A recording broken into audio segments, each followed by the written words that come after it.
चला मैत्रिणींनो, आज आपण घरातल्या सामानातून लाडू बनवूया, पौष्टिक लाडू हिवाळ्यासाठी।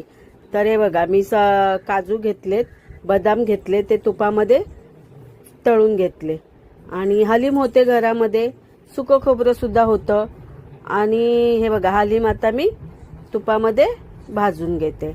आणि घरामध्ये सर्व माझ्या सामान होतं, त्यामुळे मला लाडू बनवायला सोपे गेले।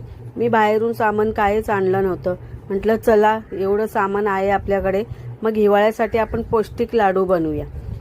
तर हे बघा, तीळ टाकलेत, मी तीळ भाजलेले होते, ही वेलची पूड टाकली, हे मनुके टाकले, गूळ टाकला, आणि हे बघा लाडू वळायला घेतले।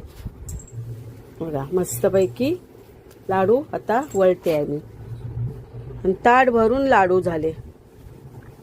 हे बघा, पौष्टिक हिवाळ्यासाठी लाडू घर